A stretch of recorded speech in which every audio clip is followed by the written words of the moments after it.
BNP স্থায়ী কমিটির সদস্য আমির খসরু মাহমুদ চৌধুরী বলেছেন, বাংলাদেশের সংবিধান, বিচার বিভাগ সহ সব সমস্যার সমাধান দেয়া কোনো গোষ্ঠী বা ব্যক্তির দায়িত্ব নয়। এসব সমস্যার সমাধান হবে আগামী নির্বাচিত সংসদে।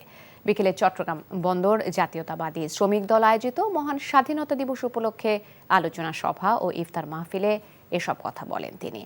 আলোচনা সভায় চট্টগ্রামের মেয়র ডাক্তার শাহাদাত হোসেন, চট্টগ্রাম মহানগর বিএনপির সভাপতি এরশাদ উল্লাহ, শ্রমিক নেতা নুরুল্লাহ বাহার বক্তব্য রাখেন।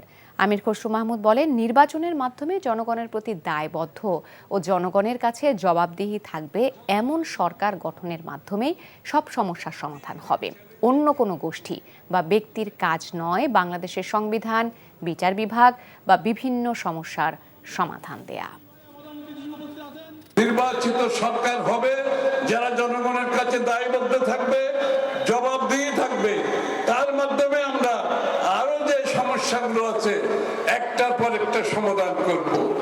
এখানে অন্য কোনো গোষ্ঠী, কোনো ব্যক্তির এই দায়িত্ব নয় বাংলাদেশের সংবিধান নিয়ে, বাংলাদেশের বিচার বিভাগ নিয়ে, বাংলাদেশের বিভিন্ন সমস্যা নিয়ে সমাধান দেওয়া।